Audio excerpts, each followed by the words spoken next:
우선 주토피아 1하고 차이점을 말을 하지 않고 넘어갈 수는 없을 것 같습니다. 1에서는 인종들 사이의 그런 갈등을 손쉽게 분화하여서 육식, 초식 요렇게 전개를 했다면 2에서는 온열과 변온 이렇게 전개를 하였습니다. 오마주를 또 말하지 않고 넘어갈 수가 없는데 제가 너무 좋아하는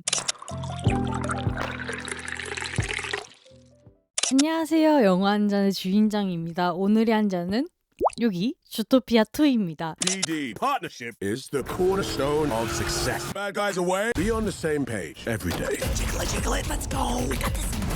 Here's the fuzz! Toot toot. There's a snake! Carrots, any idea where you want to start? If you want to find you a reptile, I am your gal. Good luck. I love you.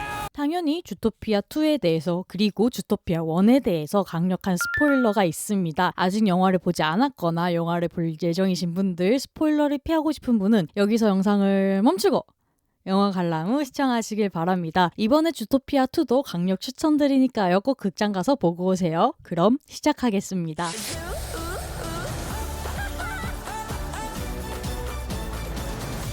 우선 주토피아 1하고 차이점을 말을 하지 않고 넘어갈 수는 없을 것 같습니다. 왜냐면 이 주토피아 2가 1과 같은 궤적을 밟는데 1하고 똑같은 얘기를 할 수 없으니까 다른 이야기를 사이사이에 넣기 때문인데요. 일단 1을 보자면 1은 2보다 좀 더 다크한 느낌입니다. 그만큼 2가 밝고 사랑스럽게 풀려고 애쓴 감도 있지만 확실히 1은 좀 어둡습니다. 그 이유는 뭐냐면 사실 원의 스토리보드에서 주디가 주인공이 아니라 요 닉이 주인공이었기 때문인데요. 닉은 육식동물, 그러니까 포식자로서 차별을 당해왔고 그것 때문에 트라우마가 있으며 포식자만의 공간을 만들고 불법적으로 운영하다가 그곳에서 살인사건이 일어나게 됩니다. 그때 그 살인사건을 추적하는 동물이 주디였고 그렇게 이야기가 풀어져 나갔었는데 보다 보니까 제작자들이 이 스토리가 너무 어두운 거예요. 애들이 보기에는. 그래서 이 주인공을 닉에서 주디로 바꾼 다음에 우리가 흔히 알고 있는 주토피아 1의 스토리로 돌아갔습니다. 그래서 1의 스토리를 간단하게 한 줄 요약하자면 주디의 경찰이 되기 위한 시행착오와 육식동물과 초식동물의 차별 그리고 공존과 화합에 대해서 다뤘습니다. 1의 주토피아는 말 그대로 뉴욕을 은유하고 있는데요. 초식동물과 육식동물과의 갈등은 인종끼리의 갈등 혹은 차별을 은유하고 있었습니다. 1을 명작이라고 말하는 이유는 마지막에 흑막이 오히려 초식 동물이었다는 점을 밝히면서 갈등과 차별에 조장하는 것은 다른 무언가도 아닌 자신들이 혐오하는 대상이 아닌 그것들을 조작하는 대상이 있었고 그것은 오히려 초식 동물임을 드러내면서 썩은 정치권을 비판했기 때문입니다. 근데 그것도 막 꼰지르면서 비판하는 게 아니라 사랑스럽게 무겁지 않게 비판했기 때문에 명작으로 꼽는 것이죠. 2도 다르지 않습니다. 같은 방식으로 정치권을 비판하고 있는데 2는 시장이 모략을 꾸며서 도시 전체를 먹는 그런 스토리가 아니라 그와 유착하고 있는 어느 유력 가문을 보여줍니다. 이 가문은 캐나다 쓰라소니로 나오며 특히 쓰라소니가 영역동물 중에 좀 강한 영역동물인 것을 생각해보면 툰드라타운을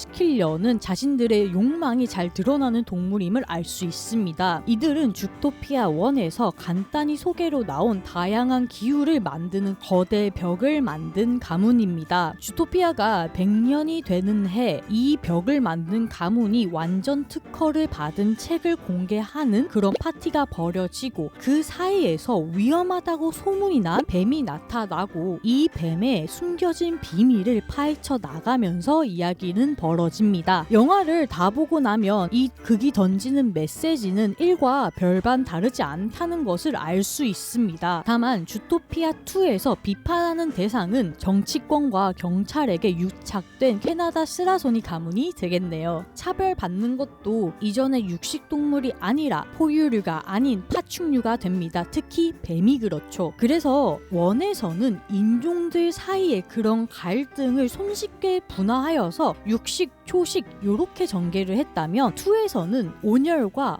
변혼 이렇게 전개를 하였습니다. 그리고 이렇게 설정한 이유는 아무래도 이제는 더 소수층의 눈을 돌리고 싶었기 때문인 걸로 추측이 되는데요. 여기서 말하는 소수층은 흑인이 될 수도 있고 동양인이 될 수도 있고 네이티브 아메리칸들이 될 수도 있습니다. 그리고 이 영화는 주토피아 그 자체를 뉴욕으로 표방하고 있기 때문에 이 특정한 뱀이라는 것은 네이티브 아메리칸으로 강하게 은유되고 있습니다. 극 중에서 주토피아는 포유류들만의 세상으로 나옵니다. 이상하게 다른 동물은 나오지 않아요. 예를 들어서 포유류 중에서도 물속에서 사는 돌고래, 고래라던가 아니면 물과 친화적인 바다 표범, 물개, 펭귄, 거북이 이런 것들은 원에서 잘 나오지 않았습니다. 근데 이런 동물들이 2에서는 나오고 여기서도 한 몫을 합니다. 그런데도 2에서 나오지 않은 동물들은 예를 들어서 새가 있고 뭐 아르마딜로, 당국류 등이 안 나오곤 있긴 하는데 그것은 서식 지역이 너무 다르기 때문인 것 같아요. 그리고 2에서는 1과는 다르게 세계관을 조금 확장시켜서 주토피아가 있는 대륙뿐만 아니라 호주 등 다른 대륙도 있다라고 표현을 하니까 그런 동물들은 호주나 다른 대륙에 있지 않을까란 생각이 듭니다. 그래서 이 수중 동물들은 마켓이라는 곳에 밀집해서 살아가고 있는데 분명 거주 이전의 자유가 있는 주토피아일 텐데 이 마켓이라는 단적인 공간에서만 살아가고 있는 것을 보아하니 분명히 환경에서 오는 한계가 있을 것 같습니다. 그런데 잘 생각해보면 주토피아는 다양성 그 자체입니다.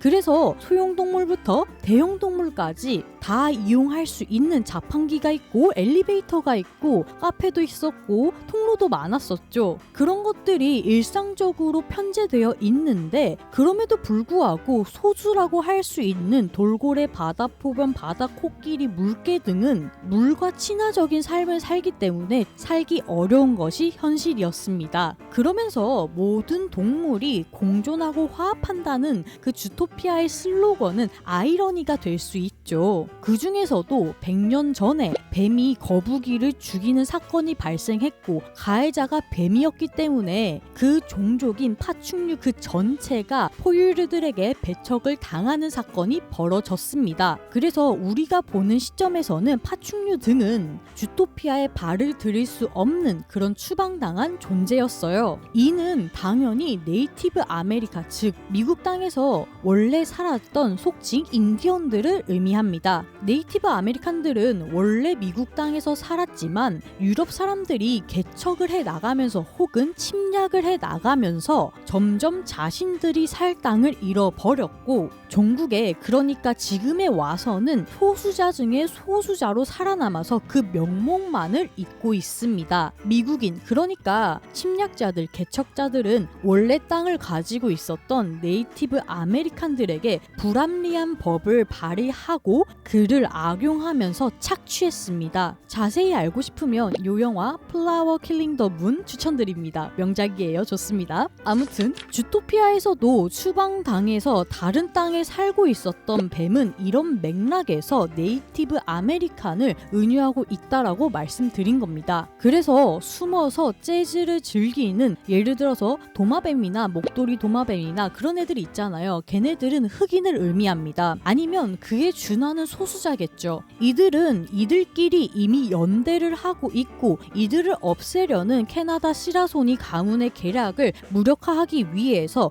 뱀 가문의 계리가 결정적인 증거인 증조 할머니의 원천 특허 증명서를 찾으려고 합니다. 그 과정에서 닉과 주디가 말려들어서 결국 게리를 도와주게 되는 것이고요. 그리고 서브 플롯으로 들어가는 것이 닉과 주디의 갈등입니다.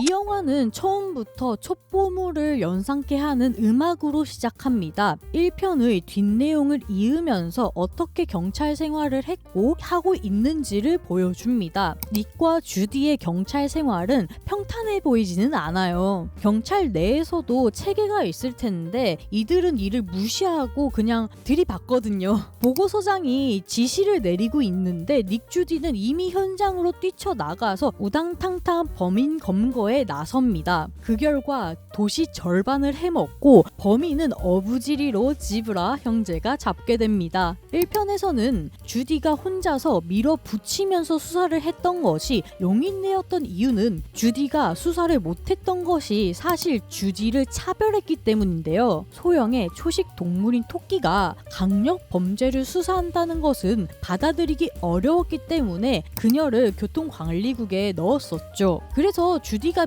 밀어붙이는 것에 대하여 어느 정도 이해가 갔는데 이번에 드러나는 주디가 그렇게 수사를 밀어붙이는 것은 그저 의욕만 앞서 나가는 풋내기에 불과하다는 것을 보여주고 있습니다. 그리고 그것을 영화는 가감없이 보여줘요. 그래서 그들 콤비는 카운슬링에 들어가게 되고 경찰 내의 사람들에게 놀림을 당합니다. 그러나 주디는 노력을 합니다. 책을 읽고 그 매뉴얼을 그대로 따라가면서 주디만의 방식으로 닉을 이해하려고 합니다. 하지만 그 노력조차 주디의 수사 열정에 묻히게 되는데요. 뱀의 표피를 발견한 주디는 연관성을 찾으면서 다시금 뱀이 나타날 것이라고 주장만 하고 근거 없는 수사를 펼치려고 합니다. 그리고 이걸 닉은 같이 해줘요. 왜냐면 닉은 주디의 파트너니까요. 그러나 관객은 여기에서 조금 답답해질 수 있습니다. 주디가 조금 자기 멋대로 굴고 닉은 그것에 대한 불만을 제대로 말하고 있지 않으니까요. 이게 영화가 말하고 싶어 하는 닉과 주디 콤비의 결점인 것입니다. 주디는 닉을 소중하게 생각하지만 세상을 더 좋게 만들어야 한다는 강박에 빠져서 수사만 몰두하고 닉은 자신이 느낀 문제점을 제대로 말하려고 하지 않습니다. 그저 농담과 회유를 하면서 직면하지 않으려고 해요. 그러니까 둘이 서로 너무 다르다는 것을 깨닫고 주디가 뱀에 합류하는 과정에서 그러니까 그 산장이 있잖아요. 거기서 갈등이 절정으로 치닫으면서 둘은 헤어지게 됩니다. 따로따로 플롯이 갈라지게 되는데 그 플롯 안에서 서로가 서로에 대해서 생각하게 되고 드디어 진심을 털어놓는 장면에서 그것은 따뜻하게 보였으며 막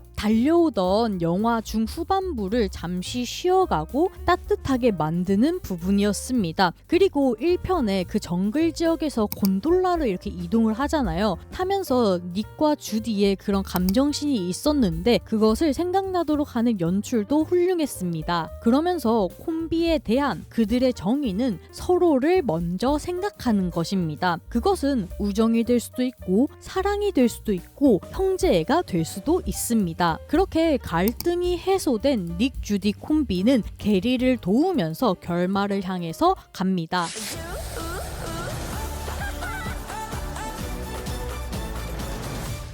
사실 캐나다 스라소니 가문이 만들었다는 주토피아의 다양한 기후를 만들어주는 그 벽은 그들이 만든 것도 아니었고 사실 주토피아는 포유류들만을 위한 공간도 아니었습니다. 파충류 그것도 살모사인 게리의 증조 할머니가 그 벽을 만들었죠. 그녀는 자신을 포함한 모든 동물들이 편안하게 살기 위해서 그 벽을 설계했고 완전 특허도 그때 법적으로 받았습니다. 하지만 이를 후원하던 캐나다 스라소니 가문이 모략을 펼쳐서 쫓겨나게 되고 캐나다 스라소니는 그 동물들에게 분열을 일으켜서 뱀뿐만 아니라 모든 파충류들을 몰아냈습니다. 그래서 탄생한 것이 지금의 포유류들의 천국인 주토피아죠. 그리고 이것을 올바르게 잡으려고 하는 것이 파랑 살모사인 게리이고 게리를 정의로서 도와주려고 하는 것이 주디이며 주디의 파트너인 닉이 합세를 하고 별난 비버 니블스와 가문의 입장과 반하는 의견으로 게리를 돕고 있는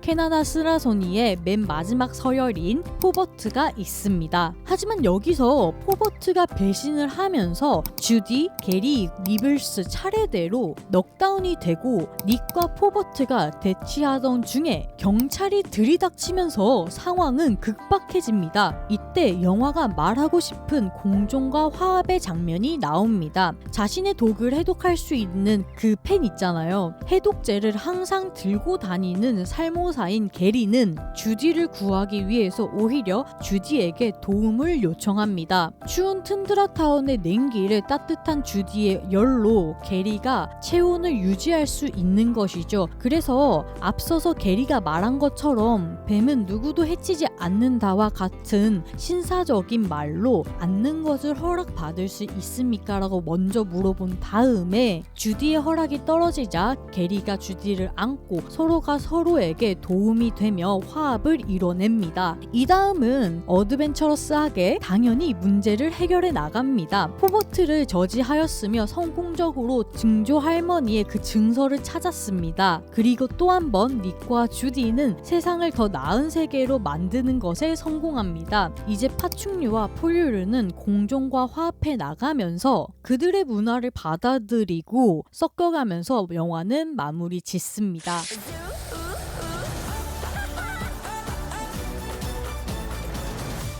영화 마지막에 나오는 그 가젤의 즈우는 주토피아2와 주제의식을 같이 아는 정말 훌륭한 OST인데요. 이미 세상은 거칠고 미쳐있지만 너와 내가 함께라면 이것을 끝낼 수 있고 힘찬 에너지를 낼 수 있다라는 가사는 정말 이 영화에 잘 들어맞는 것 같습니다. 그리고 이것을 말하는 가젤의 목소리가 이번에도 끝내줍니다. 그래서 가젤의 콘서트 장면을 정말 재밌게 즐긴 것 같은데요. 이 콘서트 장면으로 이 주토피아2를 아주 깔끔하게 마무리할 수 있어서 정말 좋았습니다. 그리고 영화 곳곳에서 웃음 포인트가 됐던 오마주를 또 말하지 않고 넘어갈 수가 없는데 제가 너무 좋아하는 그때 라따뚜이의 오마주가 나왔더라고요. 주인장의 애니메이션 인생 영화라고 한다면 혹은 전체 인생 영화라고 한다면 손에 꼽는 것 중에 하나가 라따뚜이거든요. 저는 그만큼 많이 봤는데 이 DC가 나오자마자 라따뚜이 바로 말했습니다.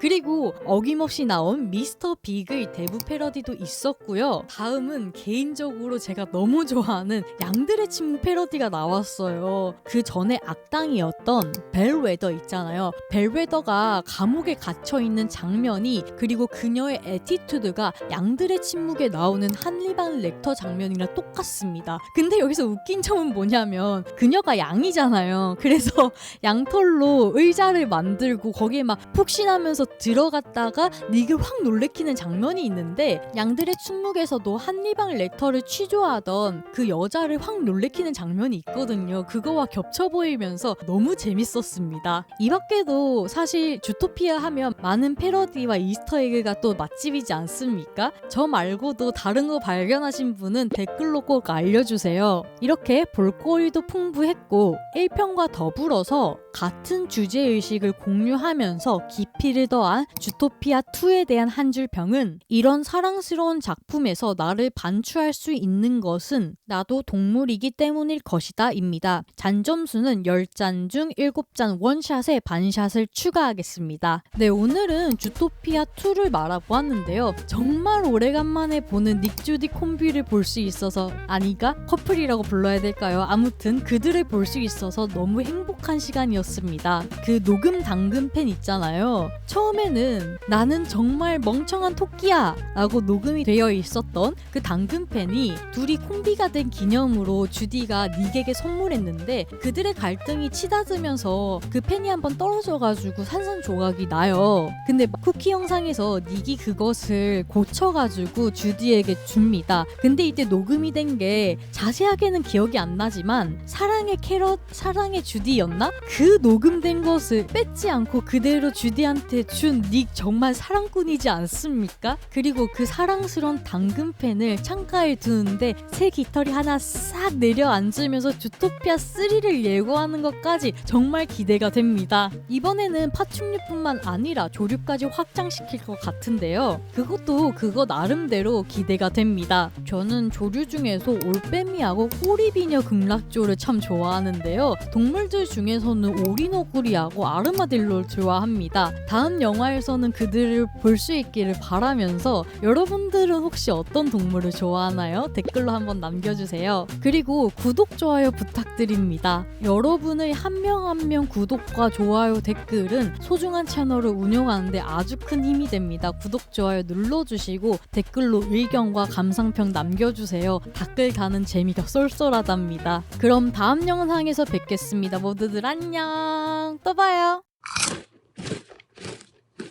아니, 조명을 껐는데 다시 카메라를 켠 이유가 제가 굿즈 자랑을 안 했더라고요. 제가 쇼츠에서 잠깐 보여줬는데 여기 요거랑 주토피아2 그리고 여기 게리와 닉 주디 요렇게 커플이 있는 것과 립이 들어갈 수 있는 이 키링을 하나 샀고요. 그리고 다이어리도 샀는데 다이어리 안에 이렇게 좀 뽀용뽀용한 스티커가 있습니다. 그리고 여기 이렇게 또 발바닥이 있고요. 다이어리를 한번 열어보자면 제가 다이어리를 산 이유는 이것 때문입니다. 제가 이 슬라이드를 보고 너무 사고 싶어서 이 미니 다이어리도 샀습니다. 그리고 아마도 제가 메가박스에서 봤거든요. 근데 메가박스에서는 팔지 않았던 그 스티커, 틴케이스 스티커를 네이버 스토어에서 아마도 구매를 할 것 같고 그 밖에 마그네틱하고 좀 배지 같은 거는 생각을 해봐야 될 것 같은데 스티커는 꼭 살 것 같아요. 시원하게 굿즈 한번 질러봅시다. 농담이고요. 정말 다음번에 봐요. 안녕. 또 봐요.